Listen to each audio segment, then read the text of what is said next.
la bienvenida a Manuel Aranda porque tenemos todavía otro par de temas que tratar. Así que, Manuel, ¿cómo estás? Buenos días, ¿cómo te trata el año? Buenas tardes, discúlpame, Manuel, tardes ya, ¿cómo te trata el año? Un abrazote de 2025 y con mis mejores deseos, aunque a veces parece un cliché, Manuel, pero no. Es un deseo verdaderamente para ti, para todos sin censura y la familia sin censura. Manuel, buenas tardes. Ahí está, Como ahí que está. algo no... Ya está, ya está. Lo sé, mi querido maestro Paco Cruz, de veras, con ese mismo cariño, con ese mismo respeto, con esa admiración por tu trabajo. Un abrazo muy, muy fuerte y, por supuesto, a toda nuestra queridísima audiencia, a toda nuestra banda de Sin Censura, también un muy fuerte abrazo y los mejores deseos para este 2025. Se nos viene muy interesante, con mucha actividad, con muchas cosas por hacer. Nada sencillo, ciertamente, pero que estoy seguro sabremos sortear todos juntos, sobre todo y afortunadamente viviendo algo, mi querido Paco Cruz, que a lo que no estábamos acostumbrados, a un gobierno que en esta ocasión, con todo y algunos bemoles, por supuesto es un gobierno transformador, que sí, en términos generales, está viendo por su gente y bueno, pues a salir adelante y a sortear todos estos pues retos que nos pueda poner enfrente la política mundial y especialmente de lo que tanto has estado hablando ahorita, de lo que viene a raíz de la toma de posesión en unos cuantos días más del presidente Donald Trump. Oye, Manuel, fíjate, yo quiero hablar, además de que ahorita retomemos en este momento, en un momento más eso, yo quiero hacerte una pregunta. Hay en la opinión pública y entre los políticos también el tema de suprimir o no las plurinominales. Yo he dicho hace tiempo que cuando nacieron en los 70 tenían una razón de ser porque nos controlaba este país, un partido de Estado que nace desde la esfera del poder. Cuando Plutarco Elías Calles controlaba prácticamente la presidencia, él había dejado de ser presidente en el 28, pero en el 29 pero él sigue controlando, por eso tenemos el maximato, él es el jefe máximo, y venía controlando el PRI todo prácticamente en los 70, en el 77 para ser concreto, en los 70 ya se hablaba, pero en el 77 nacen las plurinominales que tenían una razón de ser, dar cabida a las voces de oposición que ya no se podían ocultar, y finalmente se crean, pero hoy, después de tantos años, las plurinominales no representan más que a impresentables, ¿no? Tenemos a Lili Telles, a Alejandro Moreno Cárdenas, a Marco Cortés Mendoza, a Carolina Villano, ¿qué debemos hacer con las plurinominales? Que además de esto, que representan solo a personajes impresentables de la política mexicana o sirven como un grupúsculo, para protegerse entre grupúsculos, son costosísimas, ¿no? Y no solo las diputaciones, las senadurías, es una locura, ¿no? Entonces, yo digo, hace por lo menos 4 años, digo, ya debían desaparecer. El presidente López Obrador decía, ya no sirven para nada, pero tú como lo ves, deben permanecer, las debemos quitar. ¿Qué hacer con las plurinominales? Porque se han echado a perder, pero terriblemente, Manuel. Tienes toda la razón, mi querido Paco, y coincido contigo parcialmente.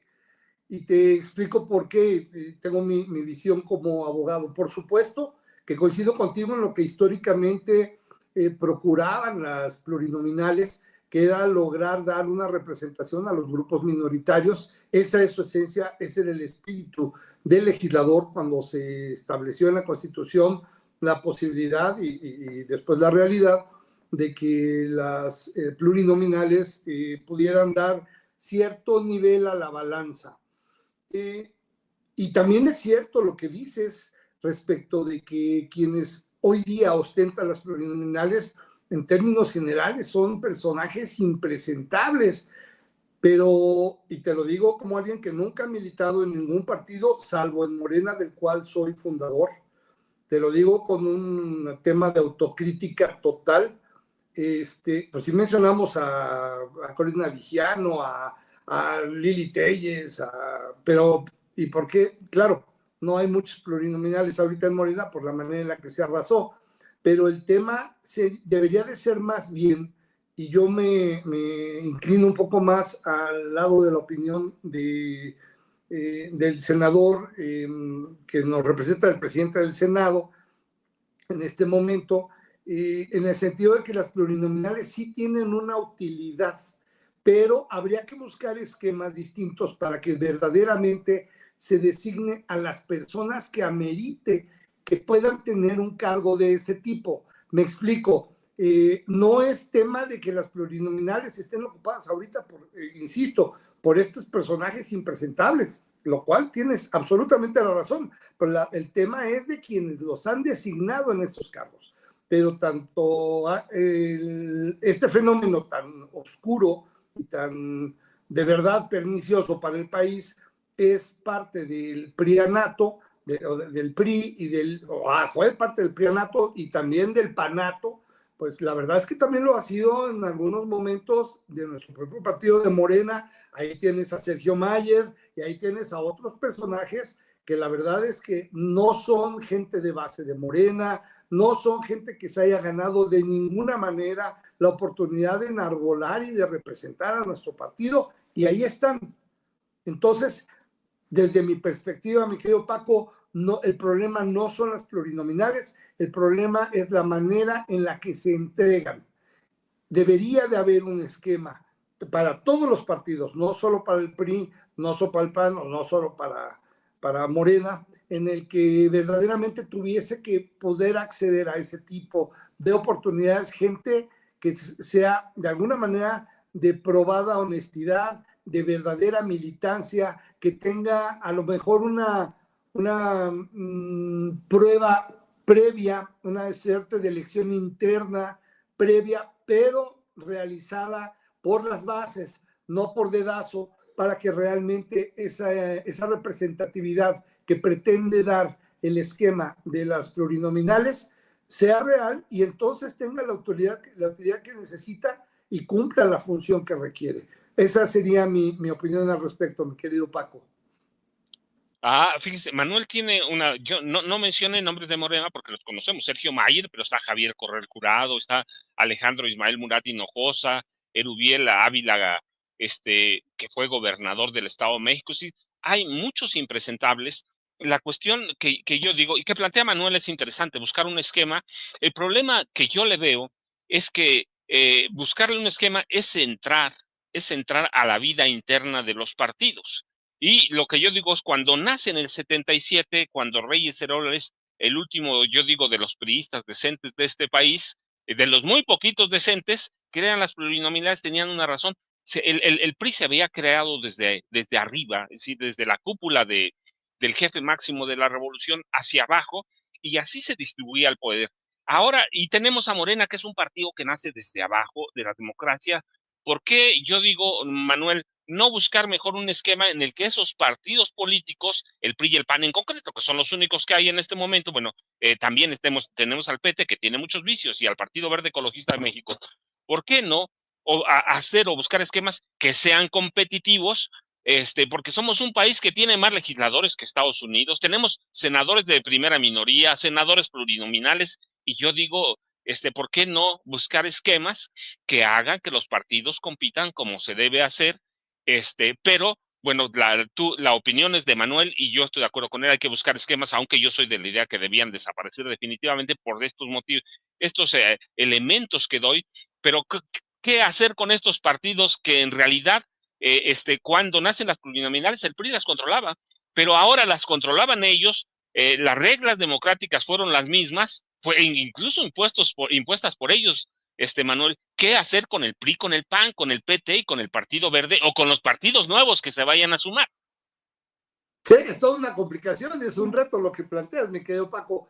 Mira, el tema de las plurinominales no les va a solucionar el hecho de su existencia o no va a solucionar el hecho de que pudiesen en un momento dado democratizarse todos esos institutos políticos, unos más, los requieren mucho más que otros, evidentemente. Mi idea, por ahí en algún otro programa surgió la posibilidad de plantear que desaparecieran, pero solo parcialmente, las plurinominales, de que hubiese al menos la mitad, solo la mitad de las que actualmente están, y que hubiese ese esquema que comentaba yo, en el que de alguna manera el voto de las bases al interior de cada partido pudiera determinar los posibles candidatos a esas plurinominales en un eventual lugar que fuesen ocupando, dependiendo la votación, pero cumpliendo ciertos requisitos que verdaderamente se cumplan. Gente que esté verdaderamente ligada y que esté reconocida por las bases de los partidos. Y puedo hablar del mío, puedo hablar de Morena, y tú y yo sabemos, mi querido Paco, que hay una manifiesta y muy amplia inconformidad al interior de Morena por la falta de representación, por la no representatividad, especialmente en los congresos, respecto de la militancia. Debería de haber muchos más militantes, de la gente que se ha dedicado a defender a Morena, que sí hay mucha, por supuesto, entre nuestra dirigencia, pero hay muchos otros que no, y tampoco en los puestos legislativos. De manera que la gente que se ha dedicado a hacer promoción desde que antes de que Andrés Manuel incluso llegara a la jefatura de gobierno, la gente que defendió todo el tema en las calles del intento de desafuero, la gente que se dedicó a repartir el periódico Regeneración, nos dedicamos a repartir el periódico Regeneración por todo el país, los que hicimos campaña poniendo nuestra bolsa, poniendo nuestros vehículos, nuestra gasolina, nuestro tiempo, nuestra pasión, incluso sacrificando a nuestras familias. Tengo 3 hijas y las 3 se acuerdan perfectamente bien que desde chicas les decía, hola niñas, vámonos a morenear, y nos acompañaban a estar repartiendo el periódico Regeneración. Lo hacían también como una actividad que era, pues lo hacían contentas, lo hacían de una manera pues, para distraerse, les parecía divertido, pero iban generando conciencia. Y eso las ha ido formando. Ahora ya están a punto de ser adultas, 2 de ellas, mayores de edad, y bueno, pues son mujeres ya con conciencia política, lo cual es una situación fantástica, es parte de ese crecimiento. Pero este es el tipo de gente que los que somos morenistas de base quisiéramos ver representándonos en la Cámara de Diputados, en la Cámara de Senadores, en varios puestos políticos, en los gabinetes estatales y federales, en los consulados, mi querido Paco, y por qué no, incluso en las embajadas, y no tener personajes funestos como el exgobernador de aquí de Hidalgo, Omar Fayad, que todavía está disfrutando ahí de las mieles en Europa, de ser embajador en un país con el que ni siquiera tiene relación alguna, y del cual te puedo dar una cantidad de información que te llamaría la atención, y se les mantiene ahí. Entonces, en esta oportunidad, y ojalá Vicente tenga chance de monitorear esta plática que estamos teniendo, pudiera platicar ahí con Omar Fayad, ¿no? Y preguntarle, bueno, de qué manera está realmente él aportando y procurando al Estado mexicano, después de haber dejado en las condiciones en las que dejó al Estado de Hidalgo, muy malas, por cierto, muy, muy malas, de no haber abonado en nada a la democracia del Estado, de haber salido en muy malos términos, y personajes también como ex gobernadores priistas de Chiapas, o de no me acuerdo qué estado es, Juan Sabines, te acordarás perfectamente de él. Actualmente, y por ya no sé cuántos años, creo que ya una década, ya es un dictador del consulado en Orlando, Juan Sabines, que tiene una ventanilla, por ejemplo, para pueblos indígenas, en la que pues, tiene a puros amigos recomendados, y percibiendo, por cierto, un recurso de más de $3,000 mensuales en una ventanilla que verdaderamente no está haciendo nada, y que también es uno de los consulados que han sido mencionados por vender las citas. Ya no se puede sostener, y esto también tiene que verlo en la Cancillería, nuestra presidenta Claudia Sheinbaum, cómo confiar en una transformación de un sistema consular en el que se mantiene todavía un personaje como y varios otros, varios otros. Entonces es parte, yo considero, de repasar este tema, y de que por fin ya estos cónsules deberían de ser renovados y replantearse incluso la posibilidad de que pueda empezar a haber cónsules migrantes. ¿Por qué no? ¿Quién mejor que los mismos migrantes que tenemos y no es que me esté candidateando a mí, estoy hablando de cualquier otro migrante con las capacidades para hacerlo y con los méritos para que pudiera estar al frente de un consulado y servir a los connacionales, porque saben perfectamente bien de lo que se necesita, las carencias y de cómo se requiere que se trate a los migrantes mexicanos, especialmente, muy especialmente en los Estados Unidos, Paco. Así, Manuel, fíjate, es que es bien importante lo que platica Manuel, pero ¿cuántos diputados tenemos? Tenemos 300 mayoría relativa, recuerde, y 200 plurinominales. Tenemos 64 senadores de mayoría relativa, 32 de primera minoría y 32 plurinominales. Y yo digo, ese sistema está tan prostituido como la Constitución. Pero aquí tenemos a Manuel. Manuel, antes de que nos vayas, mira, ya se pasa rapidísimo el tiempo. Manuel, es el primer día hábil real del año, aunque los alumnos regresan hasta el 9 de educación básica. Todavía se siente que hay un poco de vacaciones, pero ya en realidad hoy es un día normal, hábil. Manuel, ¿a qué debemos prestar atención para ti este inicio de año y en los primeros 6 meses? ¿Qué va a marcar aquí en el país? Ya sabemos que internacional, ya no lo dijiste antes, Donald Trump, pero en el país, ¿qué va a marcar la agenda? Y luego, ¿qué viene después de Trump? También muy buena pregunta, mi querido Paco. Ahí se ve la calidad del periodista. Mira, ¿qué va a marcar la agenda? Allá a nivel interno, el tema económico y para mí, desde mi perspectiva, 2 puntos, el tema económico y el tema de seguridad. Y son temas en los que la presidenta Claudia Sheinbaum está verdaderamente poniendo mucha atención. De entrada, lo que comentabas hace rato con Vicente y se mencionó, medios como El Economista, por ejemplo, o El Financiero, que están publicando también cómo el nivel de preferencia a favor de la presidenta Claudia Sheinbaum rebasa el 75, 76%, creo que ya está el 78%. Son signos inequívocos de que los temas económicos se están abarcando de manera adecuada. Si bien es cierto, estamos ahorita viviendo un periodo en el que la estabilidad del peso no es que esté inestable, pero sí ha sufrido un aumento notable, notorio, que no una gran devaluación, ni mucho menos. También es cierto que las reservas son históricamente más potentes que nunca antes. Y eso lo saben perfectamente todos los inversionistas extranjeros y nacionales, y por eso le siguen apostando a estar invirtiendo en México, a invertir en una política que contemplan a muy largo plazo. Son inversiones verdaderamente importantes las que están realizando y que quieren seguir realizando para poder obtener beneficios económicos. De eso se trata, pero por supuesto también de ofrecer empleos, de ofrecer desarrollo, y México les está pareciendo verdaderamente una de las grandes opciones a nivel global. Eso en términos de economía. En términos de seguridad, pues la verdad es que también hemos visto resultados muy interesantes de la mano de Harfuch.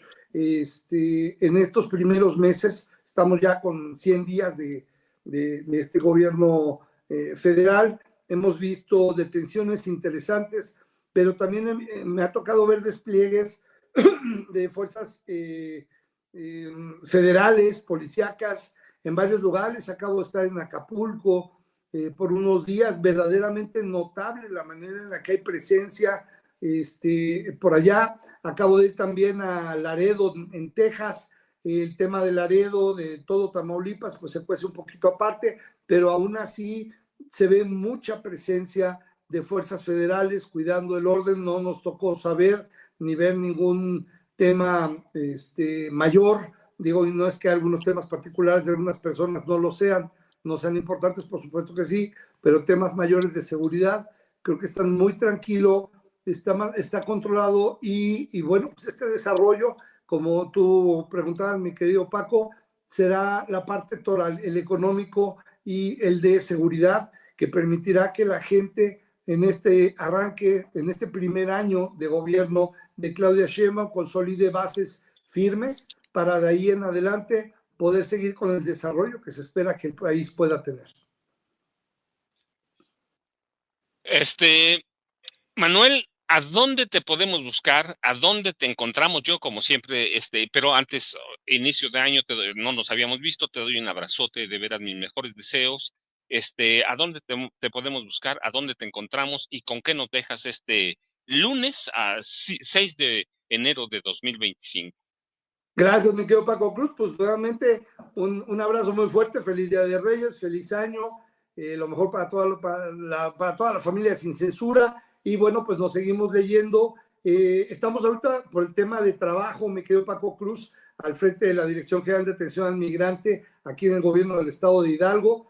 No tenemos mucho tiempo ahorita para estar haciendo publicaciones, pero nos mantenemos activos en Voces Libres en Facebook, Voces Libres en Facebook, y por supuesto con las publicaciones y mucho más recurrentes en lo que antes era Twitter, ahora X en @arandamontero, para que podamos estarnos comunicando, para poder estar retuiteando todo lo que Vicente y Sin Censura publica. En ocasiones también muchos de tus tweets los estamos replicando ahí, mi querido Paco, y por supuesto y los de varios otros compañeros de Sin Censura. Así es que seguimos en esta tarea de informar y de concientizar a la población para que podamos salir adelante. Ahí está el secreto y esa es la fórmula. Manuel, yo te agradezco mucho, te dejo un abrazote, tú te vas, yo me quedo nada más a despedir ya el programa. Pero muchas gracias, Manuel, y ya seguramente nos estaremos viendo en el año, así que gracias por todo, Manuel. Sí, y buen lunes para empezar el año. Abrazo fuerte, querido amigo.